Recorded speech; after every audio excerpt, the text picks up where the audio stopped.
Hello guys, I hope everyone is safe and well. Welcome to episode 5 of Snippet Sundays. I'm going to bring you another kit hack today, which is all about having different balls effectively to be able to support different elements of practice. Now, it may seem a little bit random when I talk about balls in terms of having lots of different varieties, because traditionally we'll pack cricket balls, potentially some Incrediballs, tennis balls, Wimbles, those sorts of things.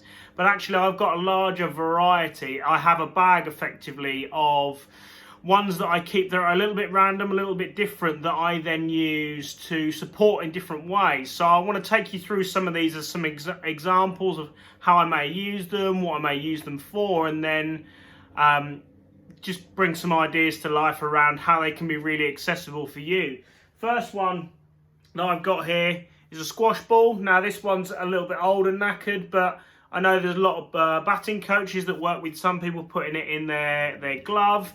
These are great for catching as well. If you ever want to challenge a keeper or a fielder doing some catching work, really focusing on their movements, getting their hands close to the ball, squash balls are great for that.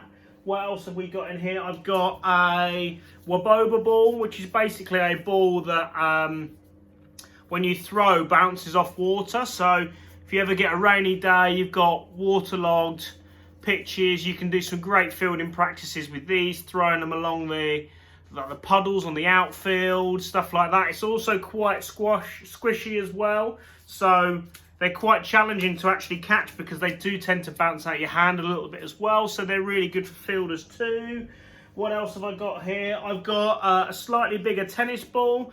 Now, using these, you can use these with younger age groups that may struggle to hit a smaller ball, so a bigger ball can provide a bigger target for people. I also do a lot of work with a slightly bigger ball that you have to hold with your whole hand instead of having to grip like a normal cricket ball you would do, to help people that have challenges around keeping their arms straight when they bowl. If you have to hold the ball, there's a higher likelihood that you're going to try and keep your arms straight as it all comes over. So that's quite useful as well. What else have we got in here? I've got some juggling balls. Although I can't actually juggle myself, it's something that I keep trying to do and I fail miserably. These are great for hand-eye coordination, being able to practice your fielding. Again, really simple, nice soft catches, and again, because they're quite soft, they can be really useful for beginners or people struggling to take catches, as there's not really going to be a huge amount of bounce out of your hands. So it's more than likely that if you get your hand in the right postcode, you're going to catch the ball. So other ones I've got here, I've got Wiffle balls. So these are balls that I put a taped seam on these for bowlers to use. So you can practice these inside, bowl them into walls, and they don't have a huge amount of damage. But what you can also do, because of the holes in them, you can tape up certain ones and then you can encourage them to swing. So you can do some indoor swing bowling practice with those. They're also an absolute nightmare to try and catch when you throw them to one another as well, because they tend to go all over the place. So you can throw them in different ways to challenge people's catching as well. I've got ping pong balls here as well. I did have some golf balls in here, but they seem to have disappeared. And then I've also got a couple of these hurling balls. I believe they're called Slitters, from the Irish game of hurling.